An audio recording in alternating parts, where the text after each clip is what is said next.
Hello friends, ఈరోజు వీడియోలో ఈ ఎండాకాలం సీజన్లో కంపల్సరీ ఇవ్వాల్సిన మరో లిక్విడ్ ఫర్టిలైజర్ మీకు ఈరోజు చూపిస్తున్నానండి. ఎందుకంటే ఎండలు కాబట్టి ఇప్పుడు ప్రతిరోజు ఏదో ఒక లిక్విడ్ ఫర్టిలైజర్స్ అయితే ఇవ్వాలి తప్పనిసరిగా. అందులోనూ ఇది ఇస్తే చనిపోతున్న మొక్క కూడా బ్రతికే అంత సత్తా ఉన్న లిక్విడ్ ఫర్టిలైజర్ అండి.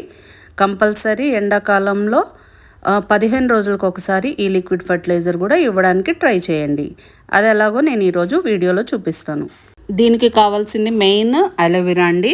20 లీటర్స్ వాటర్ బకెట్లో 2 ఇప్పుడు స్టార్టింగ్లో నేను తీసేటప్పుడు చూసారు కదండి, టబ్లోంచి అదంతా కట్ చేసి అలా వేసేసాను.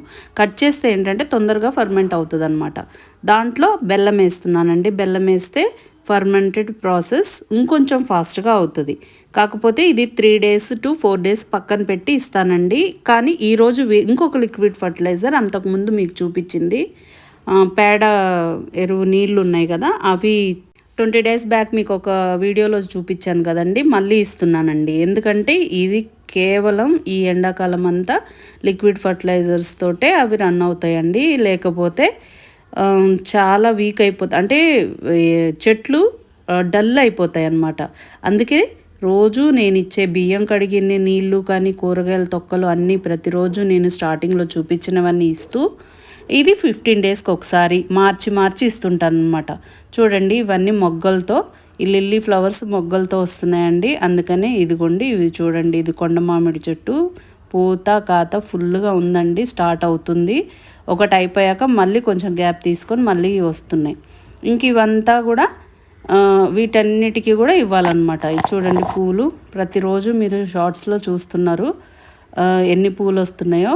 వాటన్నిటికీ మనము ఇచ్చే లిక్విడ్ ఫర్టిలైజర్స్ మెయిన్గా వాటి వల్లేనండి. ఎందుకంటే మనం ఏది కూడా ఘనంగా అంటే ఎరువు రూపంలో ఇస్తే నిదానంగా తీసుకుంటుంది. ఇప్పుడు ఎండాకాలం ఏంటంటే లిక్విడ్ ఫర్టిలైజర్ రూపంలో లిక్విడ్స్ ఇస్తే బాగా అబ్జర్వ్ చేసుకొని తొందరగా ఆ ఎఫెక్ట్ అనేది మన చెట్లుకి కనిపిస్తుందండి. అది పూల రూపంలో, కూరగాయల రూపంలో, ఆకుకూరల రూపంలో కనిపిస్తాయండి మనకు రిజల్ట్. అందుకనే చూడండి పూలు ఎన్ని వస్తున్నాయో, మల్లెపూలు. ఇది కంపల్సరీ వీటన్నిటికీ కూడా ఇవ్వాలి. ఇంకా ఒక పక్క ఎండాకాలం పనులు స్టార్ట్ చేశానండి నేను, అది వీడియో చేయలేదు. చూడండి, ఇవన్నీ అవి పాతయన్నీ తీసేసి కొత్తవి స్టార్ట్ చేసుకోవాలండి. బకెట్ మళ్ళీ ఫిల్లింగ్ చేసుకొని అది మళ్ళీ నెక్స్ట్ వీడియోలో మీకు చూపిస్తాను. ఇదంతా దొండపాదండి. ఈ 2 టబ్బుల్లో దొండపాదులు ఉంది. ఒకసారి క్రాప్ అయిపోయాక మళ్ళీ సెకండ్ క్రాప్ స్టార్ట్ అవుతుంది కాబట్టి 15 days బ్యాక్ ఒకసారి ఇచ్చాను, మళ్ళీ ఇప్పుడు ఇస్తున్నాను. అంటే డైలీ ఇచ్చేది కాకుండా. ఇంకా చూడండి, కలర్ ఫ్లవర్స్ ప్రతిరోజు దీపారాజనకి బాగా పనికొస్తున్నాయండి. మనము ఏదైతే ఇస్తామో అదే మనకి తిరిగి వస్తుందండి. అది మంచి అయినా లిక్విడ్ ఫర్టిలైజర్ అయినా ఏదైనా అండి, మంచి ఇస్తే మంచి వస్తుంది. లిక్విడ్ ఫర్టిలైజర్ ఇస్తే మంచిగా పూల రూపంలో మనకి చెట్లు హ్యాపీగా ఉండి అవి మనల్ని హ్యాపీగా ఉండేలాగా చూస్తాయి. పూలు, కాయలు, ఆకుకూరలు అవి ఇచ్చుకుంటూ చూడండి ఎన్ని ఫ్లవర్స్. చాలావా మనం ప్రతిరోజు దీపారాజన చేయడానికి. ఇది మిర్చి మందారం అండి. మిర్చి మందారము ఇప్పుడు ప్రతిరోజు కట్ చేస్తున్నాను కదండి. ఇప్పుడు మిర్చి మందారం కట్ చేసేది ఇప్పుడు చూడండి, ఇవి ఇట్లా బయటికి వచ్చినాయి కదండి, అలా వచ్చినప్పుడు కట్ చేయాలి. ఇప్పుడు అక్కడ ఇంకొకటి ఉంది చూడండి, అది రాలేదు, అది రేపు అనమాట. అలాంటిది తీయకూడదు, ఇది తీసేయాలి. ఇది కరెక్ట్ స్టేజ్ అనమాట. ఇంకా నెక్స్ట్ కూరగాయలండి. బెండకాయలు ఒక 2-3 వచ్చాయండి. ఇంకా నేతిబీర ఒకటి, ఇంకా కాకరకాయలు అవి వచ్చాయండి లైట్గా. అవి హార్వెస్ట్ చేసుకుందాం. ఎందుకంటే నేను ఒక్కొక్కసారి వీడియో తీయకుండా కూడా కట్ చేస్తున్నానండి, ఎందుకంటే ముదిరిపోతున్నాయి. లాంగ్ వీడియో తీయకుండానే నేను కట్ చేస్తున్నాను. ఇప్పుడు ఇది తీసేసామనుకోండి, ఇంకా నెక్స్ట్ ఇంకా ఉంది, పిందెలు ఉన్నాయి, వాటికి బలం వస్తుంది. ఇప్పుడు మనం ఎరువు అవి ఇచ్చాం కదా వాటరు మళ్ళీ నెక్స్ట్ ఉన్న కాయలకి బలం అందుకొని అవి పెద్దగా అయ్యేదానికి ఛాన్స్ ఉంటుంది. ఇంకా నెక్స్ట్ ఇవి టమాటాస్, చెర్రీ టమాటాస్. ఇంకా మీరు చూస్తూనే ఉన్నారు. పెద్ద టమాటాలు ఫామ్లో వేసామండి. ఫామ్కి వెళ్ళినప్పుడు అక్కడ ఇక్కడ ఎక్కువైపోతాయని నేను ఇక్కడ పెద్ద టమాటాలు వేయలేదన్నమాట. అక్కడ భూమిలో వేస్తే ఎక్కువ వస్తాయి కదా అనేసి ఇక్కడ మాత్రం చెర్రీ టమాటోస్ పడొచ్చినాయి. ఇంకా తీయడం ఎందుకులే, ఇక్కడ ఉన్నప్పుడు ఇవి గడిచిపోతాయి అనేసి ఇంకా ఇవే వాడుతున్నాను. ఇంకా నెక్స్ట్ ఆకుకూర అండి. ఆకుకూర ఇది కూడా టప్ ఫిల్ చేసిన వాటిలో పడొచ్చినాయని మీకు లాస్ట్ షార్ట్స్లో పెట్టాను కదండి. ఆకుకూర అది పడొచ్చిందనమాట మొత్తం. ఈ వాయిలాకు అంటే ఈ ఎండాకాలం అయితే ఫుల్ వస్తుందండి. ఇది హెల్త్కి కూడా మంచిది.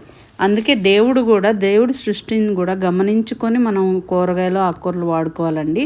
ఏ సీజన్లో వచ్చాయి ఆ సీజన్లో అనే దేవుడు సృష్టించాడు కాబట్టి మనం అయ్యే వాడాలని తెలుసుకోవాలి. ఇంకా నెక్స్ట్ వీటన్నిటికీ చూడండి, చిన్నగా ఉన్నప్పుడే పూత వస్తుంది. ఇవన్నీ నాటు తోటకూరలండి. ఇవి మనం వేసినవి అయితే కాదు, ఏదో విత్తనాల్లో ఆవు పేడలో అలా వచ్చినాయి అన్నమాట. ఇదంతా ఒకసారి ఇప్పుడు కట్ చేసామనుకోండి, మళ్ళీ ఇంకొకసారి 2-3 పిలకలు పెట్టుకొని వస్తుంది. అప్పుడు మనకు ఆకుకూర కూడా కొంచెం ఎక్కువ వచ్చే ఛాన్సెస్ ఉంటాయి. ఈ ఆకుకూర ఇంకా చూడండి ఎంత వచ్చిందో. ఇది నార్మల్ నాటు తోటకూర అనమాట. మొత్తం ఆ టబ్లో కట్ చేస్తే అంత వచ్చింది. అందులోనూ మనం ఇంకా సపరేట్గా టబ్బు రెడీ పెట్టకుండానే వచ్చిందనమాట. ఇది నెమలి తోటకూర. ఇంకా లాస్ట్ టైం కూడా కట్ చేసినప్పుడు చూసారు కదా, నాటు తోటకూర నెమలి తోటకూర 2 కూడా అక్కడక్కడ పడొచ్చినాయి కదా, అవన్నీ కూడా కట్ చేస్తున్నాను. ఇంకొకటండి, మనము వేసినవి అంతగా రావు, పడొచ్చినాయే బాగా వస్తాయి. ఎందుకంటారా, వాటికే ఇమ్యూనిటీ ఎక్కువ ఉంటుందంట. అలాంటి కూర తినడంలో ఇంకా మంచి హెల్త్ బెనిఫిట్స్ ఉంటాయని నేను చాలా వీడియోస్లో చూశానండి, ఆయుర్వేదం వీడియోస్లో. మనం అందుకోసం వేసిన వాటికన్నా ఇలా పడొచ్చిన వాటిల్లోనే ఎక్కువ రోగనిరోధక శక్తి ఎక్కువ ఉంటుందంట. అందుకని నేను ఎక్కువ శాతం అయితే వెయ్యను, వాటంతటిగా పడొచ్చినాయే వాడతాను. ఇంకా వేయాలి అంటే ఎక్కువ క్వాంటిటీలో రావాలంటే మనం సపరేట్గా వేసుకొని వాడుకోవచ్చు. చూడండి ఈ టబ్బులో కూడా ఎంత వచ్చిందో. ఇలా మనం 2-3 టబ్బులు, అంటే టబ్బులు సపరేట్గా ఏం వదలలేదు, నేను ఏదన్నా వేరే కూరగాయలు వేద్దామని టబ్ ఫిల్లింగ్ చేసుకున్నాను, అందులో వచ్చేసినాయి. ఇంకా వచ్చినప్పుడు ఎందుకు, ఇంకా వారంలో 2 times కంపల్సరీ వస్తున్నాయి, ఇంకెందుకు తీసేయడం ఎందుకులే అనేసి అలా వాడుతున్నాను అనమాట. చూడండి ఓవరాల్గా ఎంత వచ్చిందో. ఇంక ఇది కూడా అండి, ఇది మెంతికూర టబ్ అంతకుముందు వ్యాలంటైన్స్ డే రోజు చేశాను కదండి. కొన్ని మెంతులు ఆకుకూర వదిలేసానంటే, ఎందుకంటే విత్తనాల కోసం వదిలేసాను, అందులో కూడా పడొచ్చినాయి అన్నమాట కొన్ని. ఇప్పుడు ఈ టబ్లో చెర్రీ టమాటాస్ టబ్లో ఎర్ర గలిజేరు తెల్ల గలిజేరు అంటారు కదండి, అది ఫుల్గా వచ్చేసింది. ఇంకా అదంతా కూడా కట్ చేసుకుందాం. ఇంకా నెక్స్ట్ ఏంటంటే కొత్త టబ్బులు రెడీ చేస్తున్నానండి. ఆ టబ్బుల్లో ఏంటంటే మనం వేరే తోటకూరలు విత్తనాలు చాలా ఉండిపోయినాయి అండి. నేను అయితే ఇప్పుడు మీరు గమనిస్తే నేను అన్నీ కూడా పడొచ్చినాయే వాడుతున్నాను.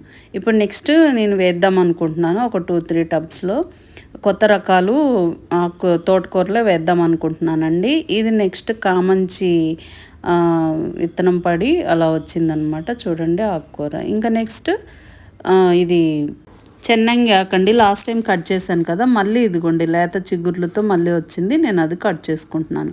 మీరు గమనిస్తే ఇదంతా కూడా నేను ఆకుకూర పప్పుకేనండి, అన్నీ కలిపి కలగూర పప్పు చేస్తానండి.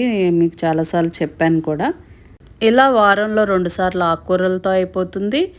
ఇంకా ఇంకొక 2 సార్లు నాన్ వెజ్ తినే వాళ్ళకి నాన్ వెజ్, ఇంకా రసము, చెర్రీ టమాటాస్ అయితే రసంలో కూడా వాడుకుంటున్నాను. రసంలోకి వచ్చేలాగా అంతగా వస్తున్నాయి అన్నమాట. ఇదంతా అండి అప్డేట్, లిల్లీస్ అప్డేట్. 2 రకాల లిల్లీలు ఉన్నాయి, అవి 2 అప్డేట్ అనమాట. మీరు నా లాంగ్ వీడియోస్ చేసినప్పుడల్లా మీరు ఆకుకూర ఇంత చూస్తున్నారండి. ఈరోజు వరకు హార్వెస్ట్ ఇదండి. ఇంకా పువ్వులు ఇవన్నీ చూసారు కదా. ఈ వీడియో కనుక మీకు నచ్చినట్లయితే please like, share and subscribe. Thanks for watching. Bye అండి.